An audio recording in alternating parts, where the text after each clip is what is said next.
All right, it looks like Shedeur Sanders is on go mode.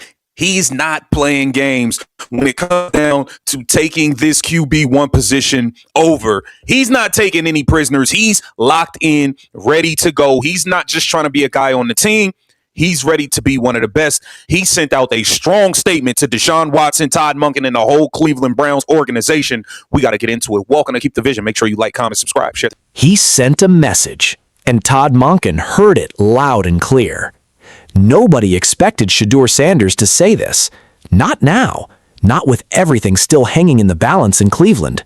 But he said it anyway, and the entire Browns fan base is still trying to process what it means. Because this isn't a rookie asking for patience anymore. This is a young quarterback standing in front of a camera, looking dead into it, and telling the world exactly what he thinks he's capable of. No hedging, no coach speak, just a flat-out declaration that's about to change how people talk about him. Here's what he said, word for word, because it matters. Shedeur Sanders looked at the camera and said he's not content just being on a team. He's trying to be one of the greatest to ever do it. Sit with that for a second. Not one of the good ones, not a solid starter. One of the greatest. That's the kind of statement that either ages into legend or gets replayed for years as a punchline. There's no in-between with a line like that, and Shedeur knows it. He said it anyway. And that's exactly why Cleveland can't stop talking about him. Sanders said on his YouTube channel that his goal is to become among the greatest quarterbacks in football. I'm not content just being on no team. I'm trying to be one of the greatest. You got to be thankful, but there's still more. There's still more. Sanders reflected on his rookie year by talking about a Week 17 win over the Steelers, which he felt like after being a bench warmer for the early part of the season, he accomplished something by the way he kept getting back up. He said, we were playing the Steelers. Their linebackers were hitting that game. I'm on a pine the whole. Because right now, this isn't just a training camp battle. Everybody's been framing it that way. Shedeur versus Deshaun Watson. Whoever wins the reps wins the job. Simple as that. But that's not how Shedeur sees it. He made that clear. He's not fighting for a training camp job. He's fighting for a career, a legacy, something that outlasts one summer, one depth chart, one coach's decision in late August. That's the part that should unsettle people in that building. Because if Shedeur Sanders is playing a longer game than everyone around him, that changes the entire equation. It changes how Todd Monken has to coach him. It changes how Andrew Berry has to plan around him. It changes what Kevin Stefanski has to answer for every single week this season. And it's not coming from nowhere. Go back to last year. Go back to a rookie season that on paper looked rough. Benched for most of it, watching from the sideline while veterans got the reps. That's a special kind of hard for a competitor. But Shedeur didn't talk about that season like it broke him. He talked about one night in particular, a Week 17 game against the Steelers, like it was the moment something clicked. He said their linebackers were flying around that night, hitting hard, playing angry football, and he was sitting there the whole year on the bench, finally getting his shot. He got out there, and something in him said, I can do this. Not I hope I can, not maybe. I can do this. Cleveland faithful that he is not just here to be here. He's here to be the best. Now, Ken Carman and Anthony Lima, they spoke about ESPN slamming the Cleveland Browns roster and the quarterbacks, obviously, ranking them the 31st best roster in the league. Man, let's get into it. The ESPN put out their rankings of the best lineups. These are starting lineups for all 32 NFL teams. Number 1, the LA Rams. Myles Garrett lined up as the edge rusher on the other end of Byron Young over there. There's a clip from that game everyone remembers, and it's not even really about the play itself. Third down, he scrambles, gets popped by a defender trying to take his head off, and he pops right back up, flexes, plays fired up like he just delivered the hit instead of taking one. People called it premature, said he was celebrating a failed conversion.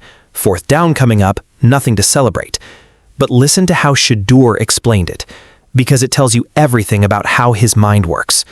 To him, that wasn't about the down and distance. That was about survival. A grown man tried to end his night right there, and he got away. He evaded it. He got up. To him, that's the win. Some people need the box score to validate them. Shedeur needed to know he could take a hit like that and still be standing.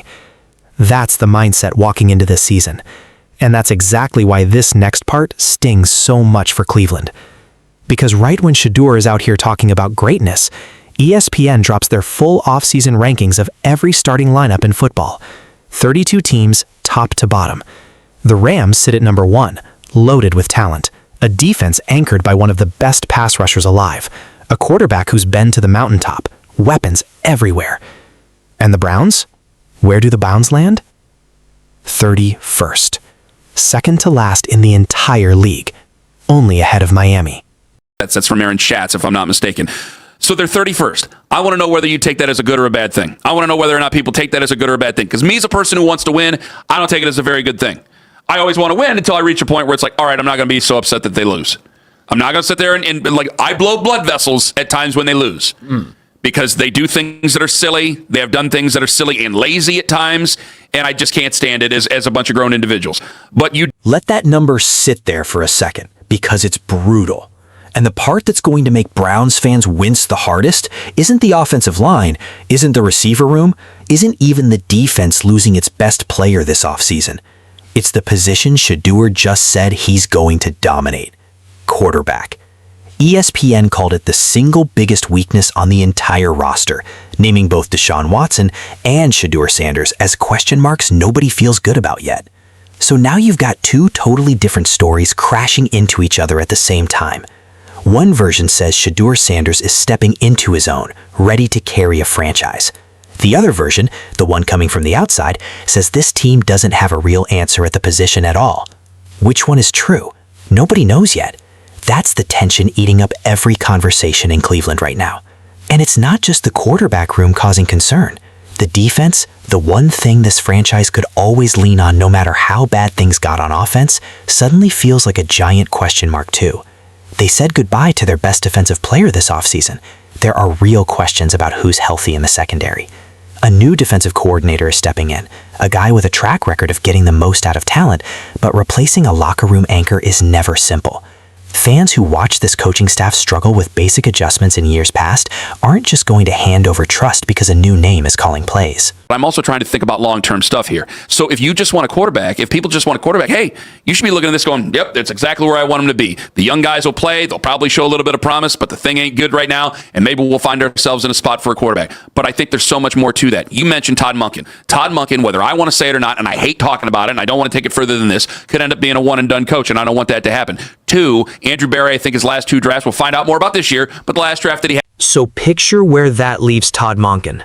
This was supposed to be his year to prove the offense could finally look modern, finally look explosive, finally give a young quarterback room to grow. Instead, he's got a roster ranked near the bottom of the league, a receiver room dealing with its own performance concerns, and now a quarterback publicly declaring he's here to be one of the greatest ever, all before he's even locked down QB1. That's pressure from every direction. Pressure from outside experts calling this roster one of the worst starting lineups in football. Pressure from a fan base that's watched this rebuild drag on year after year. And now pressure from inside his own quarterback room, because Shedeur just raised the bar publicly, and there's no taking that back. If you're just tuning in and you've made it this far, hit that subscribe button right now, because this Brown story is only getting more intense from here, and you don't want to miss where this goes next. Now here's where it gets even more complicated, because not everyone outside the building agrees on what this all means. Some longtime voices around the league are actually framing that 31st ranking as a hidden blessing. The theory goes like this: young rosters lose games. That's just how the league works sometimes. Talented young players get thrown into a brutal schedule before they're fully ready, and the record doesn't reflect the ceiling. If the Browns take their lumps this year, draft well again, and land in position for a premium quarterback prospect down the road, some analysts think that could actually set the franchise up better long-term than scraping together 9 wins with a shaky roster. But even the people saying that don't fully believe it. Listen closely to how it's said and you can hear the hesitation. It sounds more like people trying to talk themselves into optimism than people who actually feel good about where this roster stands today. And that hesitation matters because it tells you the people closest to this team, the ones who actually watch every snap, aren't convinced either. That's the tightrope Shedeur Sanders is walking into. A locker room under public scrutiny. A coaching staff on the clock, a front office that staked its credibility on getting this quarterback evaluation right. And now a young quarterback who just told the world, publicly, unprompted, that he's not satisfied being just another guy on the roster. Some people are going to hear that quote and call it exactly what Cleveland needs, a guy who refuses to accept mediocrity, who's chasing greatness out loud instead of quietly hoping for it. Other people are going to hear that same quote and call it a young player talking a big game before he's even won the starting job.